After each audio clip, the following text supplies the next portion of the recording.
ಪ್ರಮಾಣ ಹೆಚ್ಚಳಕ್ಕೆ ಶಿಫಾರಸು ಮಾಡಲಾಗಿದೆ. ಆದರೆ ಅದರಂತೆಯೇ ಜಾತಿ ಗಣತಿ ಮೀಸಲಾತಿ ಏನಿದೆ ಏರಿಕೆ ಆಗುತ್ತಾ, ಒಂದಷ್ಟು ಕಡಿತ ಆಗುತ್ತಾ, ಹೀಗೆಲ್ಲ ಒಂದಷ್ಟು ಪ್ರಶ್ನೆಗಳು ಹುಟ್ಟುಕೊಳ್ತಾ ಇವೆ.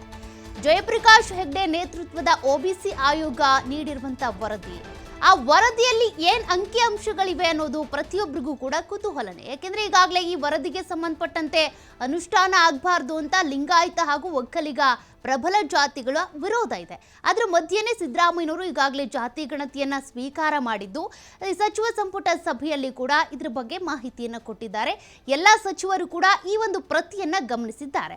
ಆದರೆ ಇದರ ಅಂಕಿ ಅಂಶವನ್ನ ಇನ್ನೂ ಸರ್ಕಾರ ಬಿಡುಗಡೆ ಮಾಡಿಲ್ಲ. ಒಂದಷ್ಟು ಲೀಕ್ ಆಗಿದ್ದಾವೆ, ಸೋರಿಕೆ ಆಗಿದ್ದಾವೆ. ಈ ಜನಸಂಖ್ಯೆ ಆಧಾರದ ಮೇಲೆ ಮೀಸಲಾತಿ ಹೆಚ್ಚಳಕ್ಕೆ ಈ ಆಯೋಗ ಏನಿದೆ ಒಂದಷ್ಟು ಸೂಚನೆ ಕೊಟ್ಟಿದೆ. 85.1% ಮೀಸಲಾತಿ ಹೆಚ್ಚಳಕ್ಕೆ ಒಬಿಸಿ ಆಯೋಗ ಸೂಚನೆ ಕೊಟ್ಟಿದೆಯಂತೆ. ಎಸ್ಸಿ ಎಸ್ಟಿ ಮೀಸಲಾತಿ ಯಥಾಸ್ಥಿತಿಗೆ ವರದಿ ಸೂಚನೆ ಕೊಟ್ಟಿದೆ. ಇನ್ನು ಜೊತೆಗೆ ಮುಸ್ಲಿಂ, ಹಿಂದುಳಿದ ವರ್ಗ ಹಾಗೂ ಒಕ್ಕಲಿಗ ಲಿಂಗಾಯತರ ಮೀಸಲಾತಿಯನ್ನ ಹೆಚ್ಚಳ ಮಾಡಬೇಕು ಅನ್ನೋದು ಈ ವರದಿಯ ಒಂದು ಸೂಚನೆ. ಹಿಂದುಳಿದ ಮೀಸಲಾತಿಯಲ್ಲಿ ಭಾರಿ ಬದಲಾವಣೆಗಳು ಆಗುವಂತ ಸಾಧ್ಯತೆ ಕಂಡು ಬರ್ತಾ ಇದೆ. ಹಿಂದುಳಿದ ವರ್ಗಗಳ ಪಟ್ಟಿ ಮರು ವಿಂಗಡಣೆಗೂ ಕೂಡ ಈ ಆಯೋಗದ ವರದಿ ಶಿಫಾರಸನ್ನ ಮಾಡಿದೆ. ಈ ಹಿಂದೆ ಇದ್ದಂತ 5 ವರ್ಗದ ಪ್ರವರ್ಗದ ಬದಲು 6 ಪ್ರವರ್ಗ ಮಾಡಬೇಕು ಅನ್ನೋದು ಈ ವರದಿಯ ಒಂದು ಶಿಫಾರಸಾಗಿದೆ. ಜೊತೆಗೆ ಪ್ರವರ್ಗ 1 ಹಾಗೂ 2A ವರ್ಗಗಳ ಮರು ವರ್ಗೀಕರಣಕ್ಕೆ ಸೂಚನೆ ಕೊಟ್ಟಿದೆ. ಇವೆಲ್ಲ ಬದಲಾವಣೆಗಳು ಆಗುತ್ತಾ ಅನ್ನೋದು ಸದ್ಯಕ್ಕಿರುವಂತ ಪ್ರಶ್ನೆ. ಪ್ರವರ್ಗ 1ರ ಬದಲು ಪ್ರವರ್ಗ 1A, ಇನ್ನು ಪ್ರವರ್ಗ 1B ಅಂತ ವಿಂಗಡಣೆ ಮಾಡಬೇಕು ಅನ್ನೋದು ಇಲ್ಲಿ ಶಿಫಾರಸ್ನಲ್ಲಿ ಇದೆಯಂತೆ. ಪ್ರವರ್ಗ 1 ಮತ್ತು 2A ನಲ್ಲಿದ್ದಂಥ ಜಾತಿಗಳ ಸ್ಥಿತಿಗತಿಗೆ ಅನುಗುಣವಾಗಿ ಈ ಪ್ರವರ್ಗದ ವಿಂಗಡಣೆ ಮಾಡಬೇಕು ಅನ್ನೋದು ಆಯೋಗದ ವರದಿಯಲ್ಲಿ ಇರುವಂಥ ಶಿಫಾರಸು. ಇನ್ನು 1Bಗೆ ಸೇರ್ಪಡೆ 2A ಮೀಸಲಾತಿ ವರ್ಗೀಕರಿಸೋದಕ್ಕೂ ಕೂಡ ವರದಿಯಲ್ಲಿ ಸೂಚನೆಗಳಿದ್ದಾವಂತೆ. ಹಿಂದುಳಿದ ಮೀಸಲಾತಿ ಮರು ಹಂಚಿಕೆಗೆ ಶಿಫಾರಸು ಮಾಡಿದೆ ಈ ಒಂದು ವರದಿ. ಇದು ಈಗ 10 ವರ್ಷದ ವರದಿ ಆಗಿರೋದ್ರಿಂದ ಏನೆಲ್ಲ ಬದಲಾವಣೆಗಳಾಗುತ್ತೆ, ಪ್ರಸ್ತುತ ಪರಿಸ್ಥಿತಿಗೆ ಸಂಬಂಧಪಟ್ಟಂತೆ ಯಾವ ರೀತಿ ತೀರ್ಮಾನವನ್ನು ತೆಗೆದುಕೊಳ್ತಾರೆ, ಅದು ಸದ್ಯಕ್ಕಿರುವಂಥ ಪ್ರಶ್ನೆ. ಯಾಕೆಂದರೆ 2015ರಲ್ಲಿ ಆಗಿರುವಂಥ ಒಂದಷ್ಟು ಏನು ಸಮೀಕ್ಷೆ ಇದೆ ಅದರ ಅಂಕಿಅಂಶಗಳಿವು. ಅದರಂತೆಯೇ ಇಲ್ಲೂ ಕೂಡ ಬದಲಾವಣೆ ಮಾಡ್ತಾರೆ. ಈಗ 10 ವರ್ಷದ ನಂತರ ಸಾಕಷ್ಟು ಬದಲಾವಣೆಗಳಾಗಿರುತ್ತೆ. ಹಾಗಾದರೆ ಯಾವ್ಯಾವ ಮೀಸಲಾತಿ ಹೆಚ್ಚಳ ಮಾಡುತ್ತೆ, ಯಾವ್ಯಾವ ಸಮುದಾಯಕ್ಕೆ ಮೀಸಲಾತಿ ಹೆಚ್ಚಾಗಿರ್ಬೋದು ಅಂದರೆ ಇಲ್ಲಿ ಶಿಫಾರಸ್ನಲ್ಲಿ ಏನೇನಿದೆ ಅದನ್ನು ನೋಡೋದಾದ್ರೆ, ಪ್ರವರ್ಗ 1A 5% 6% ಏರಿಕೆ ಮಾಡಿ ಒಟ್ಟು ಜನಸಂಖ್ಯೆಯಲ್ಲಿ 35 ಲಕ್ಷ ಇದೆ ಅನ್ನೋದು ಶಿಫಾರಸು. ಇನ್ನು ಪ್ರವರ್ಗ 1B 12% ಮೀಸಲಾತಿ ಕಲ್ಪಿಸಬೇಕು. ಒಟ್ಟು ಜನಸಂಖ್ಯೆ 73.94 ಲಕ್ಷ ಇದೆ ಅನ್ನೋದು. 2A 15% 10% ಮೀಸಲಾತಿ ಕಡಿತ ಆಗಬೇಕು ಅನ್ನುವಂಥ ಒಂದು ಸೂಚನೆ ಇದೆ. 2B ಪ್ರಸ್ತುತ 4% 8% ಏರಿಕೆ ಆಗಬೇಕು ಅಂತ. ಇನ್ನು 3A ಮೀಸಲಾತಿ 4% 7% ಏರಿಕೆ ಆಗಬೇಕು ಅಂತ ಇಲ್ಲಿ ಒಂದಷ್ಟು ಸೂಚನೆಗಳಿವೆ. ಇನ್ನು ದಲಿತ ಸಮುದಾಯ ಮೀಸಲಾತಿ ಯಥಾಸ್ಥಿತಿಯಲ್ಲಿ ಮುಂದುವರಿಕೆ ಆಗಬೇಕು ಅಂತ ಸೂಚನೆ ಕೊಟ್ಟಿದ್ದಾರಂತೆ. ಹಾಗಾದರೆ ಇದಕ್ಕೆ ಸಂಬಂಧಪಟ್ಟಂತೆ ಇನ್ನು ಏನೇನು ಡೀಟೇಲ್ಸ್ ಇದೆ, ಈ ವರದಿಯಲ್ಲಿ ಏನಿದೆ ಅದೆಲ್ಲದ್ರ ಬಗ್ಗೆ ಕೂಡ ಡೀಟೇಲ್ಸ್ ಕೊಡ್ತಾರೆ ನಮ್ಮ ಪ್ರತಿನಿಧಿ ಶಿವಕುಮಾರ್ ಜೋಹಳ್ಳಿ ಜಾಯಿನ್ ಆಗ್ತಿದ್ದಾರೆ. ಈಗಾಗಲೇ ಈ ವರದಿಗೆ ಸಂಬಂಧಪಟ್ಟಂತೆ ಸಾಕಷ್ಟು ಅನುಮಾನಗಳಿದ್ವು. 2015ರಲ್ಲಿ ಆಗಿರುವಂಥ ಒಂದು ಸಮಿತಿಯ ಅಂಕಿಅಂಶ ಆಗಿರೋದ್ರಿಂದ ಈಗ ಪ್ರಸ್ತುತ ಎಷ್ಟು ಸೂಕ್ತ ಅನ್ನೋದು. ಹಾಗಾಗಿ ಇವೆಲ್ಲ ಅಂಶಗಳನ್ನ ಆಧಾರವಾಗಿ ಇಟ್ಕೊಂಡು ಬದಲಾವಣೆ ತರ್ತಾರಾ, ಮೀಸಲಾತಿಯಲ್ಲಿ ಬದಲಾವಣೆಗಳಾಗುತ್ತಾ?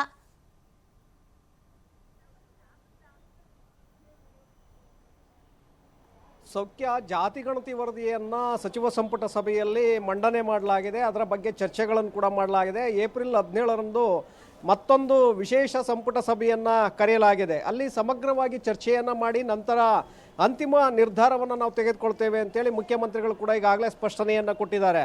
ಸೊ ಇದರ ನಡುವೆ ಕಾಂತರಾಜ್ ಅವರ ವರದಿ ಹಿಂದೆ ಸೋರಿಕೆಯಾಗಿತ್ತು. ಅದರಲ್ಲಿ ಅಂಕಿ ಸಂಖ್ಯೆಗಳನ್ನು ಕೂಡ ಬಹಿರಂಗ ಆಗಿತ್ತು. ಯಾವ್ಯಾವ ಸಮುದಾಯಗಳ ಜಾತಿಗಳು ಎಷ್ಟೆಷ್ಟಿದೆ ಅನ್ನುವಂಥ ಒಂದು ಮಾಹಿತಿಗಳು ಸೋರಿಕೆಯಾಗಿತ್ತು. ಅದರಲ್ಲಿ ದಲಿತ ಸಮುದಾಯ 1.8 ಕೋಟಿ ಜನಸಂಖ್ಯೆ ಇದೆ. ಹಾಗೆ 70 ಲಕ್ಷ ಲಿಂಗಾಯತರು, 65 ಲಕ್ಷ ಒಕ್ಕಲಿಗರು, ಹಾಗೆ 65 ಲಕ್ಷ ಕುರುಬರು, ಈ ರೀತಿಯಾಗಿ 45 ಲಕ್ಷ ಪರಿಶಿಷ್ಟರು ಅನ್ನುವಂಥ ಅಂಕಿಅಂಶಗಳು ಸೋರಿಕೆಯಾಗಿತ್ತು. ಬ್ರಾಹ್ಮಣರು 15 ಲಕ್ಷ ಇದ್ದಾರೆ ಅನ್ನುವಂಥದ್ದು. ಆದರೆ ಇದೀಗ ಸಿಗ್ತಾ ಇರುವಂಥ ಮಾಹಿತಿಗಳ ಪ್ರಕಾರ ಜಯಪ್ರಕಾಶ್ ಹೆಗ್ಡೆ ಅವರು ಕೊಟ್ಟಿರುವಂಥ ವರದಿ, ಅಂದರೆ ಕಾಂತರಾಜ್ ಅವರು ಏನು ವರದಿಯನ್ನು ಕೊಟ್ಟಿದ್ರು ಆ ವರದಿಯನ್ನು ಪರಿಷ್ಕರಣೆ ಮಾಡಿ ಪರಿಷ್ಕೃತ ಅಂದಾಜು ದತ್ತಾಂಶವನ್ನು ಸಂಗ್ರಹಿಸಿ ಮತ್ತೊಂದು ವರದಿಯನ್ನು ಸಲ್ಲಿಕೆ ಮಾಡಿತ್ತು. ಮುಖ್ಯಮಂತ್ರಿಗಳಿಗೆ ಜಯಪ್ರಕಾಶ್ ಹೆಗಡೆ ಅವರು ಸಲ್ಲಿಕೆ ಮಾಡಿದರು.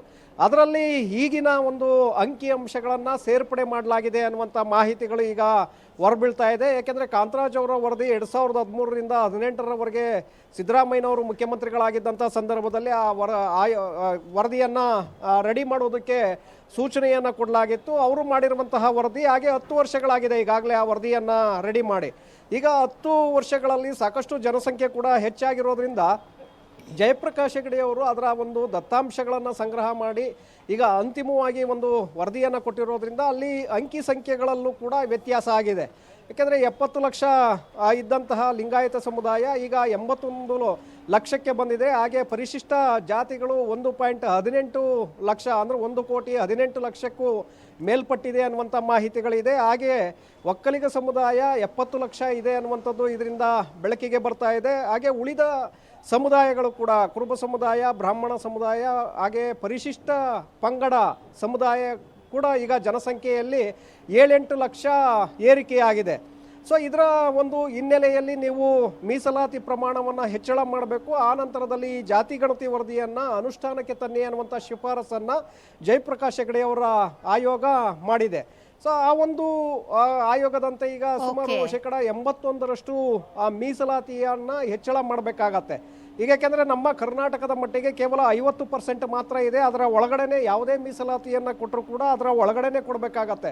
ಸುಪ್ರೀಂ ಕೋರ್ಟ್ನ ಗೈಡ್ಲೈನ್ಸ್ ಇದೆ. ಅದರ ಮೇಲೆ ಮೀಸಲಾತಿಯನ್ನು ಹೆಚ್ಚಳ ಮಾಡೋದಕ್ಕೆ ಬರೋದಿಲ್ಲ. ಮೀಸಲಾತಿಯನ್ನು ಹೆಚ್ಚಳ ಮಾಡಬೇಕಾದ್ರೆ ಕೇಂದ್ರ ಸಂಸತ್ತಿನಲ್ಲಿ ಅದರ ಬಗ್ಗೆ ಚರ್ಚೆ ಆಗಬೇಕು. ಅಲ್ಲಿ ಕೇಂದ್ರ ಸರ್ಕಾರ ಅದಕ್ಕೆ ಅನುಮತಿಯನ್ನು ಕೊಡಬೇಕಾಗತ್ತೆ. ಸೊ ಹಾಗಾಗಿ ಈಗ ಬೇರೆ ರಾಜ್ಯಗಳಲ್ಲಿ ಮೀಸಲಾತಿ ಪ್ರಮಾಣವನ್ನು ಹೆಚ್ಚಳ ಮಾಡಲಾಗಿದೆ. ತಮಿಳುನಾಡಿನಲ್ಲಿ 69% ಮೀಸಲಾತಿಯನ್ನು ಹೆಚ್ಚಳ ಮಾಡಲಾಗಿದೆ. ಹಾಗಾಗಿ ಇಲ್ಲೂ ಕೂಡ ಮೀಸಲಾತಿಯನ್ನು ನೀವು 81% ಮೀಸಲಾತಿ ಪ್ರಮಾಣವನ್ನು ಹೆಚ್ಚಳ ಮಾಡಬಹುದು, ಅದಕ್ಕೆ ಅವಕಾಶಗಳಿದೆ ಅನ್ನುವಂಥ ಉಲ್ಲೇಖವನ್ನು ಜಯಪ್ರಕಾಶ್ ಹೆಗಡೆ ಅವರ ಕಮಿಟಿಯಲ್ಲಿ ಮಾಡಲಾಗಿದೆ. ಅದರಂತೆ ಎಲ್ಲ ಲಿಂಗಾಯತ ಮತ್ತು ಒಕ್ಕಲಿಗ ಸಮುದಾಯಗಳಿಗೂ ಕೂಡ ಮೀಸಲಾತಿಯನ್ನು ಹೆಚ್ಚಳ ಮಾಡುವಂಥ ಒಂದು ಶಿಫಾರಸನ್ನು ಈ ವರದಿಯಲ್ಲಿ ಮಾಡಲಾಗಿದೆ. ದಲಿತ ಸಮುದಾಯ ಏನಿದೆ, SC/ST ಸಮುದಾಯಗಳು, ಆ ಸಮುದಾಯದ ಮೀಸಲಾತಿಯನ್ನು ಯಥಾಸ್ಥಿತಿ ಹೇಗಿದೆ ಹಾಗೆ ಮುಂದುವರಿಸುವಂತೆ ಶಿಫಾರಸನ್ನು ಮಾಡಲಾಗಿದೆ. ಉಳಿದಿರುವಂಥ ಬೇರೆ ಪ್ರವರ್ಗಗಳು, ಪ್ರವರ್ಗ 1, ಪ್ರವರ್ಗ 2, ಹಾಗೆ 2B ಮತ್ತು ಹೊಸದಾಗಿ ಪರಿಶಿಷ್ಟ 2B 1B ಜಾತಿಯನ್ನು ಕೂಡ ವರ್ಗವನ್ನು ಕೂಡ ಹೊಸದಾಗಿ ಕ್ರಿಯೇಟ್ ಮಾಡುವಂತೆ ಅಲ್ಲಿ ಶಿಫಾರಸನ್ನು ಮಾಡಲಾಗಿದೆ. ಸೊ ಇದೆಲ್ಲವನ್ನು ಕೂಡ ನೋಡಿ ಅಲ್ಲಿ ಚರ್ಚೆಯನ್ನು ಮಾಡಬೇಕಾಗತ್ತೆ. ಅಂತಿಮವಾಗಿ ಒಂದು ನಿರ್ಧಾರವನ್ನು ತೆಗೆದುಕೊಳ್ಬೇಕಾಗತ್ತೆ ಸೌಖ್ಯ. ಯಾಕೆಂದ್ರೆ ಇಂದಿನ ಕಾಂತರಾಜ್ ಅವರ ವರದಿ ಮತ್ತೆ ಜಯಪ್ರಕಾಶ್ ಅವರು ಹೆಗಡೆ ಅವರು ಕೊಟ್ಟಿರುವಂತಹ ವರದಿ ಎರಡರಲ್ಲೂ ಕೂಡ ಅಂಕಿ ಸಂಖ್ಯೆಗಳಲ್ಲಿ ಸಾಕಷ್ಟು ಬದಲಾವಣೆಗಳಾಗಿದೆ. ಹಾಗಾಗಿ ಹೊಸ ವರದಿಯನ್ನು ಇಟ್ಕೊಂಡು ಅದರ ಆಧಾರದ ಮೇಲೆ ಮೀಸಲಾತಿಯನ್ನು ಸರ್ಕಾರ ಹೆಚ್ಚಳ ಮಾಡುವಂಥ ಒಂದು ಪ್ರಯತ್ನವನ್ನು ಮಾಡುತ್ತಾ ಅಥವಾ ಕಾಂತರಾಜ್ ಅವರ ವರದಿಯ ಅಂಶಗಳೇನಿದೆ ಅದನ್ನೇ ಯಥಾವತ್ತು ಜಾರಿಗೆ ತರುತ್ತಾ ಅನ್ನುವಂಥದ್ದನ್ನು ಈ ಮುಂದಿನ ಸಂಪುಟ ಸಭೆಯಲ್ಲಿ ಅದು ಅಂತಿಮವಾಗಿ ನಿರ್ಧಾರ ಹೊರಬೀಳುತ್ತೆ ಸೌಖ್ಯ. Okay, thank you Shivu.